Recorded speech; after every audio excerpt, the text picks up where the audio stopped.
Coming up, TAMUK students speak their minds on Suicide Awareness Month.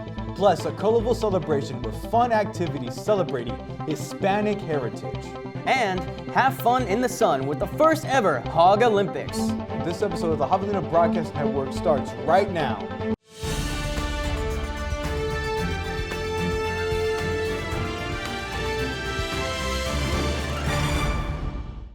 Welcome to this episode of the Javelina Broadcast Network. I'm your host, Christopher Olivarez.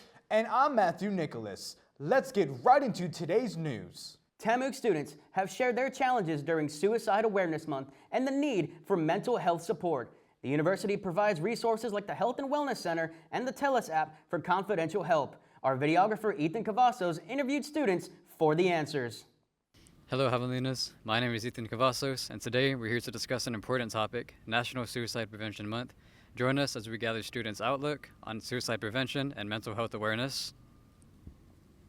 So this month is Suicide Prevention Month. What are some good support systems that you know of that people can go to who are struggling with their mental health or maybe having suicidal thoughts?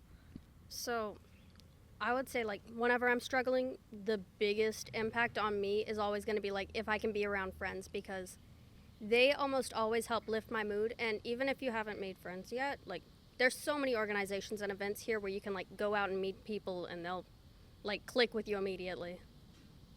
What are some common misconceptions about suicide or mental health that you frequently encounter? I mean, one of the biggest ones that I see is that, mental health and talking about depression is, a bad topic.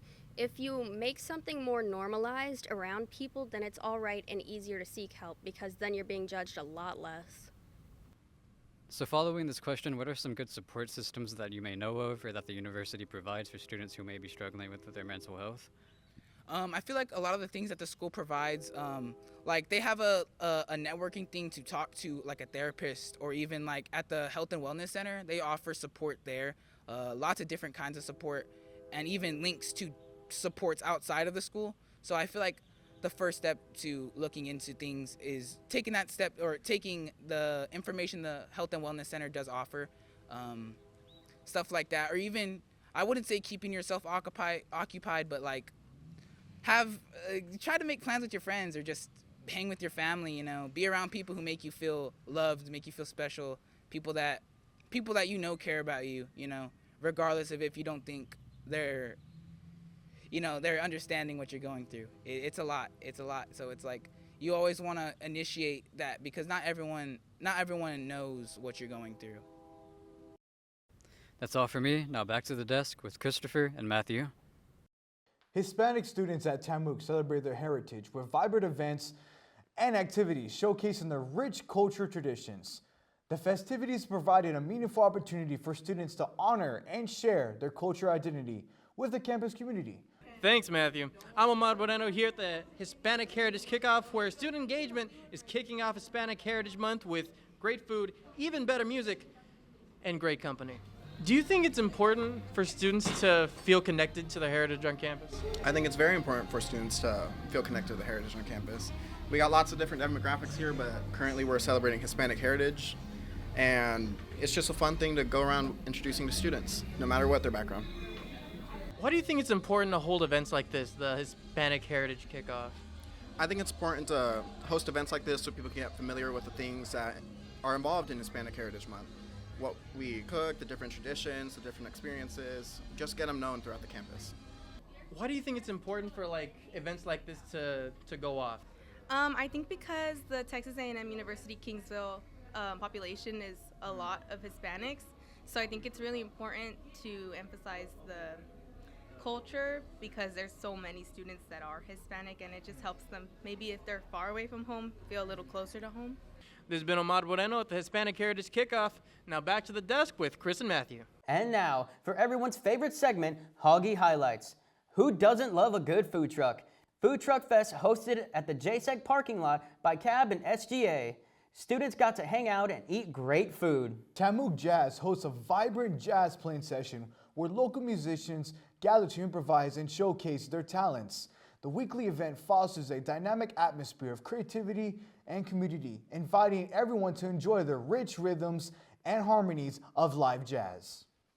Coming soon, Alexandria Ganchola presents her art show in the Ben Bailey Art Gallery, sharing her creative view on the female perspective of a Cuban immigrant, centering around her grandma. The exhibit is currently open to the public from September 18th to November 18th.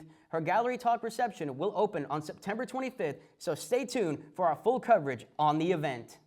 Now, before we get into the last story of this episode, here's a quick word from our sponsor.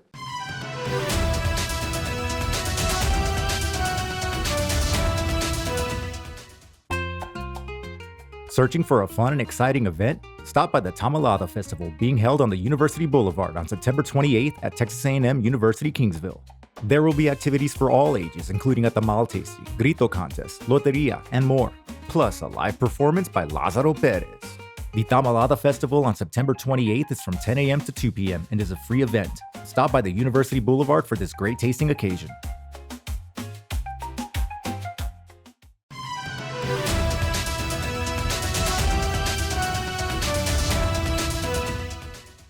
Hey Javelinas, welcome back to the second half of this episode of the Javelina Broadcast Network. I'm your host, Christopher Olivarez. And I'm Matthew Nicolas. Let's get right back into the news. The Tamuc Hoglympics features an exciting lineup of activities, including sumo wrestling, axe throwing, and a basketball shootout, providing students with a fun and engaging way to blow off steam. Hey Javelinas, it's Karla here at the 2024 Hoglympics hosted by the Campus Activity Board, where students get to engage in friendly physical competition. What has been your favorite activity so far, and what are you excited to try next? My favorite activity has been the obstacle course, the big one.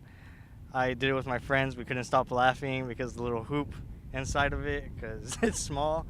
And the one I'm excited to try next is the sumo wrestling. And how does this event stand out to other events hosted on campus? So far, I think this one's been pretty interactive. I mean, like right now it's pretty calm. It's still early in the night. You can come with friends. You can probably do it yourself and meet a bunch of people overall just to get you out your comfort zone. And would you recommend this event to other students on campus? Yes, I definitely think it would be a good idea, especially even if like you're having a hard time studying, just want to get your mind off something, take a little break and come out here. And that's all for now. Back to the desk with Chris and Matthew. Now, for all our sports fans out there, it's time for Sideline Reports with sports editor Jacob Daniels.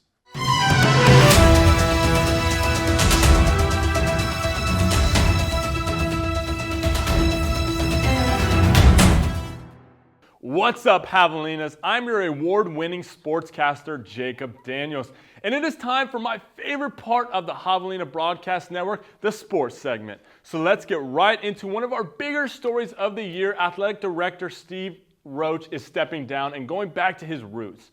Roach will be returning to Elon University as Deputy Athletic Director. I was there to ask him a few questions about his time here as Athletic Director. So how does it feel to have led all of these programs to so much success and change in only 6 years?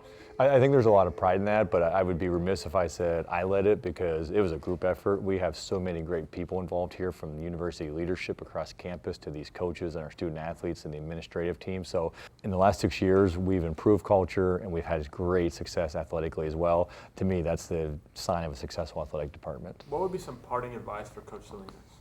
You know what, he probably doesn't need a whole lot of advice. He's a very well-rounded coach, is to keep doing exactly the way he leads football, to lead this department. Based on culture and mission and with integrity and morals, he'll have the same success administratively as he did on the coaching field.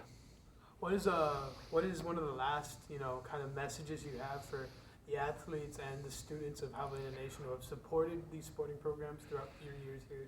I'd say keep representing this institution the way they have for the last 5-6 years, because I think the success here is not necessarily on the field, it's what we've done off the field, academically, in the community, just being good citizens, good human beings and great people. So continue to take care of that business first, and on the field take care of itself. With Roach's departure, another door opens for head coach of the football team, Michael Salinas, who is going to be the interim athletic director for the time being. Moving on along here, the Javelina volleyball team is on a tear to start this year, being ranked 3rd in the conference. As of last week, going 7-2 to start the season. Congrats, ladies. And shout out to Ciana Jackson, who is the South Texan athlete of the issue. Go on and keep it up, ladies. Lastly, the football team is starting to heat up, piling up those wins and gaining starters back off the injured list. The Javelinas will be home this week to take on the Sol Ross Lobos on Family Weekend, so make sure to go on out and support. Well, that's all for sports. Now back to the desk with Chris and Matt. Thank you, Jacob. Don't forget to subscribe to the Javelina Media Experience for more news on campus and pick up your copy of the South Texan. I was your host, Christopher Olivarez. And I'm Matthew Nicolas. Thank you for watching this episode of the Javelina Broadcast Network.